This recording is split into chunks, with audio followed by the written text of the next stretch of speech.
Hi, my name's Ian Wallace. I call myself the Messed Up Counsellor, which is quite an intriguing name. And the podcast you're about to see is one of many, and we've been doing about a year now. So you can look back and see all the things we've talked about with guests and on my own over the process. A lot of the information I use in the podcast initially came from the first book I wrote in 2011. Why do we do that? And what do we do about it? And that came out and was the basis of all my learning, understanding at that time, which is going back a few years now. And that process of understanding how the world works for people, how we can alter, change, and adapt it, was kind of what it was there to do at the initial stages.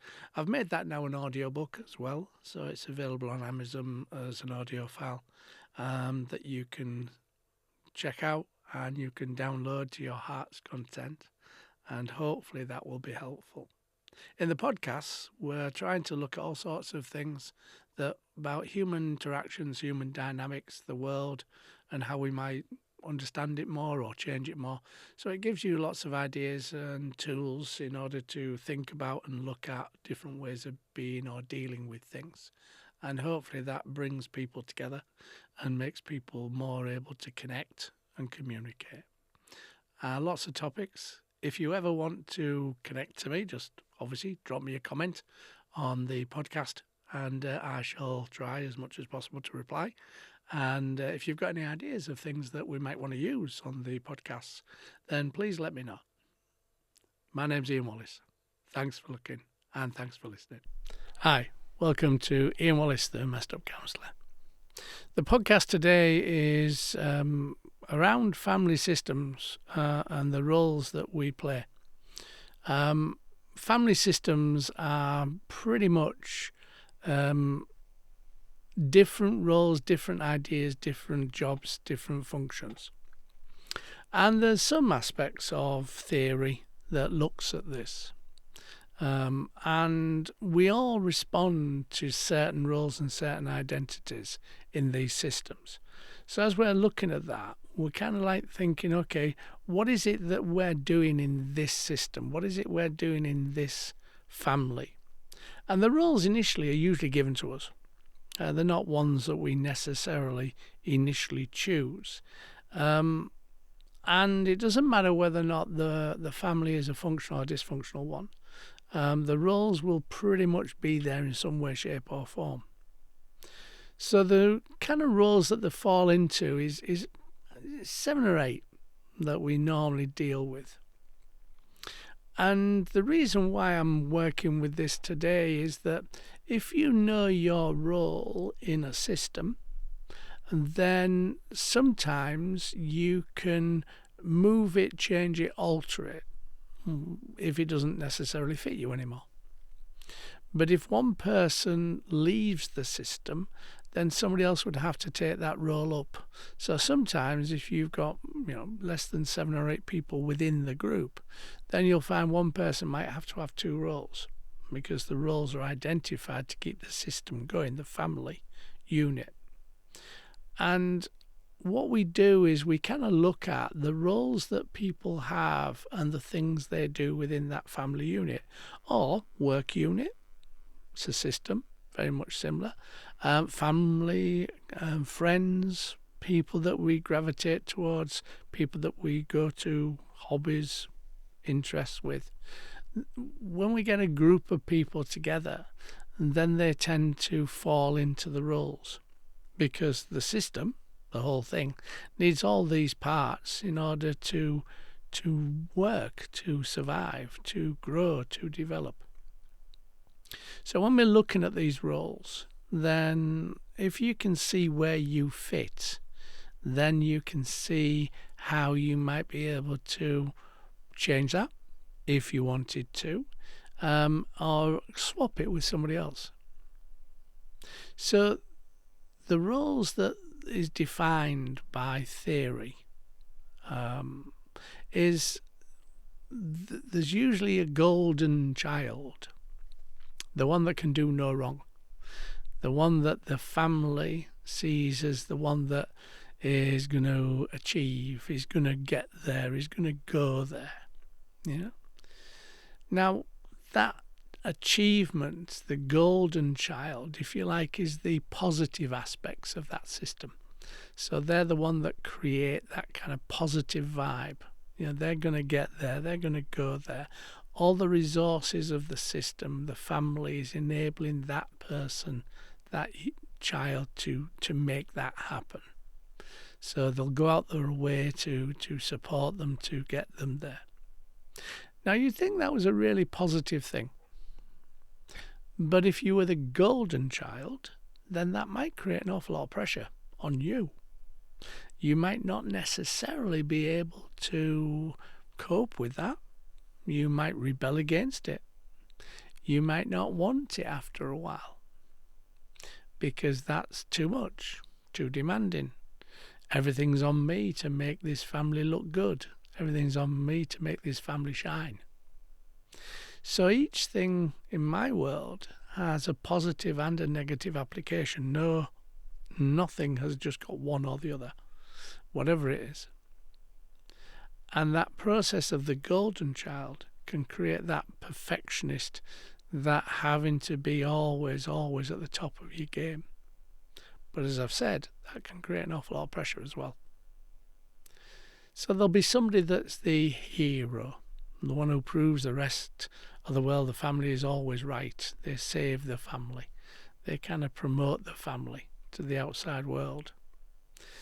And they will be the one that people look to make things okay, to make things all right. They'll be the one that they call the mascot. The mascot is the one that will diffuse conflict in the family. They're more like the mediator kind of role, and that person will kind of take a lot of that pig in the middle kind of process and try and make everybody all right, make everybody happy, make sure everybody's all right. Usually they don't necessarily have their own emotions and feelings working within the family. They're usually somebody who is they have a mask. So there might be a comedian, there might be somebody who raises that kind of tension or that kind of environmental process within the family. And the one that they class as the identified patient, that's the person that is the one that's always going to therapy, always having the problems, always having the one that they need that kind of help, support with that.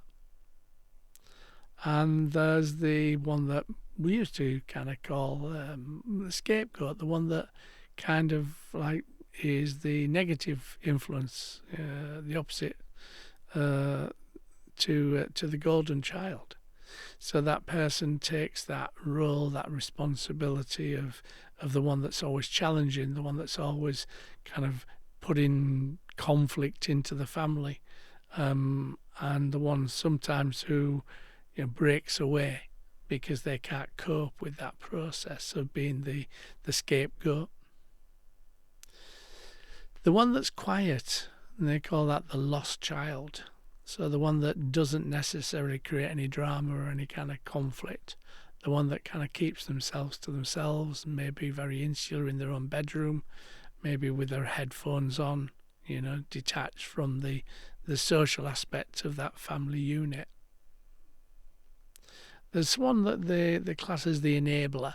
So that person would be the one that maintains a look or appearance of normality within the family.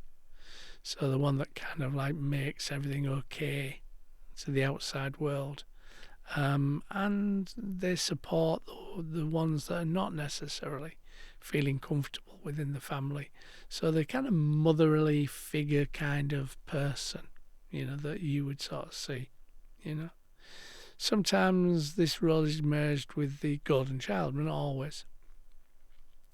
And then you've got they call it the parented, I'm looking at this on a screen, you might see, the parentified child. The one who takes the role of the other spouse in the absence of the healthy caretaker.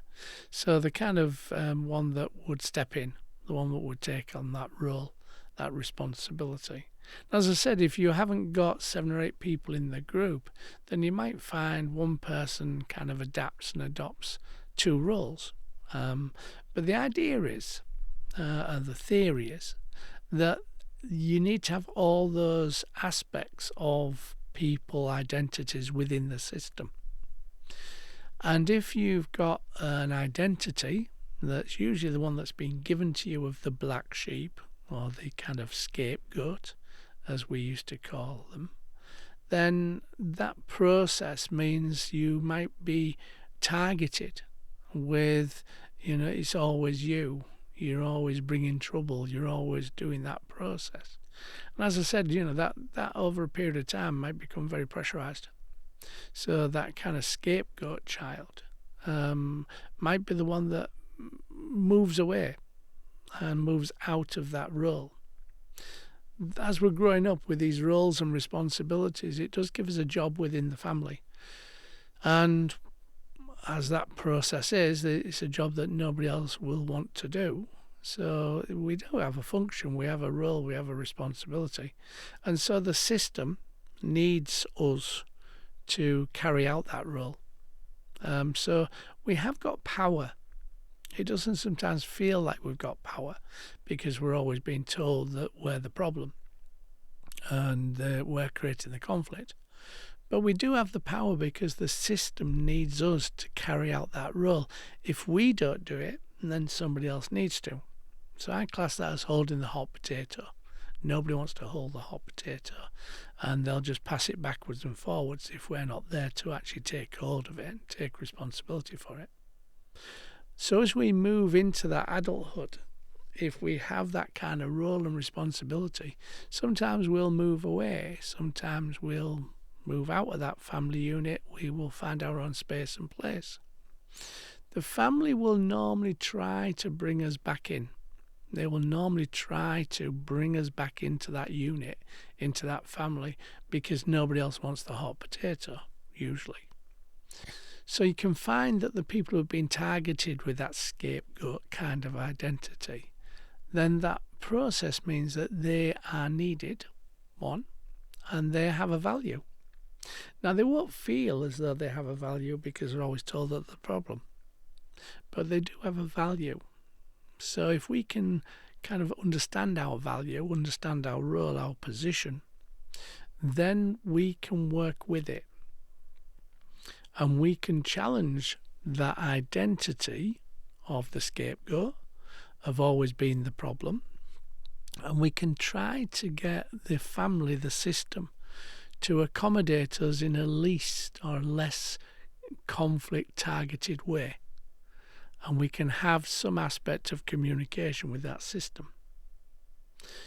So the reason why it's helpful to understand where you fit is that you might like the role, you might like the responsibility, but there is always a negative to everything, as I've said.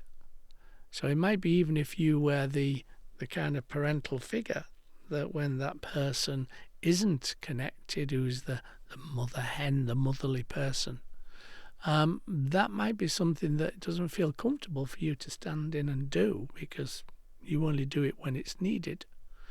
So that process of family systems can be altered enormously if a person leaves or a person is no longer there. They pass over, they die, they find their own family, they create their own family, they move away. Because those kind of disruptions to the family system, the roles, the titles, the jobs, that isn't easy for people to accommodate, change and alter. We like things to be the way we normally see them to be. We like that security, that structure usually. So as what families trying to work with that system, and they're trying to realign, recalibrate that process because somebody's no longer there carrying out that function, that can create an awful lot of conflict within the family.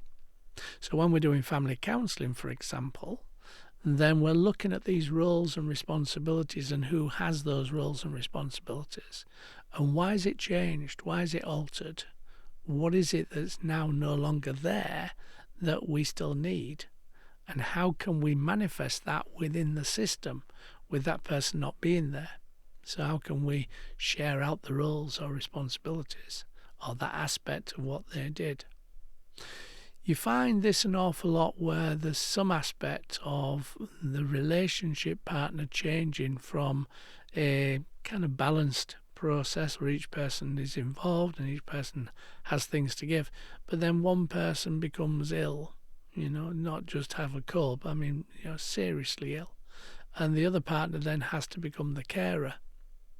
That will massively conflict the relationship, the family system, because those roles, those responsibilities have changed. So if we can identify the roles and responsibilities that people have, if we can see whether or not we like that role, that responsibility, whether we can kind of modify it, whether we can kind of recalibrate the system, who can then take that on for us, and then we can have conversations with those people to see if we can share that role, that responsibility. Usually if you're the kind of mediator in the family, you will produce a career around those kind of helping, connecting, looking after, making sure people are all right kind of roles. Because the career we go into usually has an element of that. We process our worlds in a very kind of structured way when we're growing up, when we have our normal, whatever that is. And we follow that through into adulthood, usually, or we've modified it but still pretty much basically the same. And then we move into our careers that enable those things to be utilised, because we're good at it usually, because we've grown up with it. We've got all the skills to do that kind of role. So you'll find when you look at the careers people move into, then those kind of roles and responsibilities are usually identified in those careers.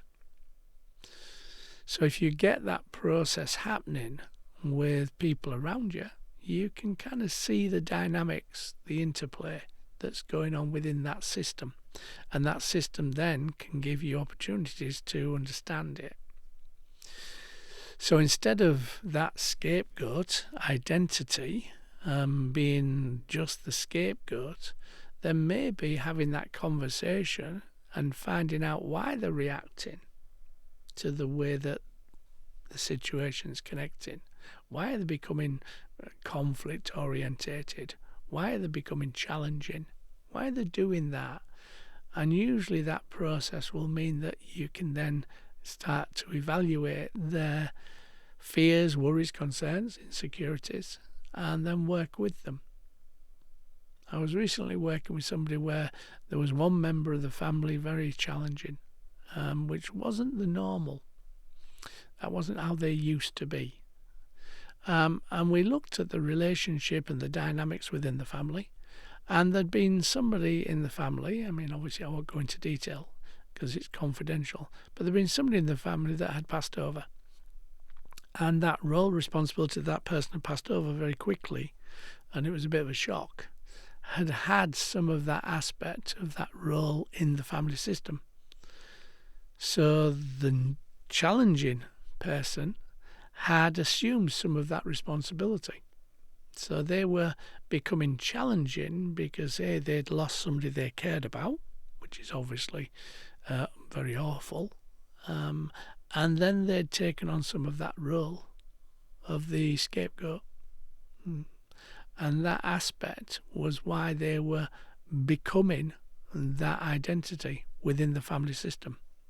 Now, all that is subconscious. None of that is usually conscious as a process, until obviously we start having a conversation about it and we start looking at it and exploring it, and we bring it from subconscious to conscious. And in conscious mode, we can do something with it. We can make a choice. Subconscious is just a reaction, and we are not thinking when we react, and it's usually emotionally charged reactions. So the process of understanding the dynamics of your system, the system that you're engaging with, can make a lot more sense on why people's behaviour is the way it is. And then, do they want that behavioural process? Do they want that identity within the system? Or do they want to modify it, change it, support somebody else to maybe share the load on that process? Because those systems have to have those elements to function. So whether you're talking about a family, obviously that's kind of the way I work usually most of the time, or you're talking about a group of people got together on a project at work, for example, or in a group that's in a training course, wherever people gather under the same kind of identity, the same reason, then you'll find these characters, these kind of aspects of the family system, the roles at play and how they're working, which is very interesting when you start looking at the different elements of that. And certainly if you're working in a work-orientated process with this, then if you can bring all those aspects of that role responsibility system together, then you've got the ideal organisational process to make whatever projects they're engaged with work, because all the elements will be filled. And as long as you've got the elements being filled, then it will work better. It's more constructive. So even in a work situation or a career situation, these kind of things are really interesting to look at and to kind of understand and to kind of modify the group dynamics in order to make sure all those elements are covered. Hopefully that's made sense. Hopefully I've not been rambling on too much, which I do have sometimes a process of doing. And have a look at the roles that you play in the group, whatever group we're talking about, and see whether or not that is something you feel comfortable with, you're happy with. And if you don't, then look for the opposite of you in the group and see whether or not that person can share the roles with you, share the responsibilities, so it becomes more harmonious. It's always better to try and change something within the system to make the system work better than to lose one aspect of the system, because that just creates more conflict. My name's Ian Wallace. I'm the Messed Up Counsellor. Take care. Hi, thanks for listening to the podcast, and hopefully it made sense and was interesting for you. Please subscribe, like and share. With the podcasts, you never know who will be helped by the things we talk about, things we share. We don't normally tell people our problems, but by sharing it and helping other people to understand things. The book Insecurity, It's All About Me, is also available now through Amazon. And it gives you an understanding of what drives insecurity, how insecurity works within our human dynamics, and how you can get a much more secure connection with people. It gives you lots of ideas and thoughts, which is really good. So thanks for listening. Subscribe, like, share, hit the button. And if you've got any comments, please give me them and I'll do my best to answer them. Thanks very much. Take care.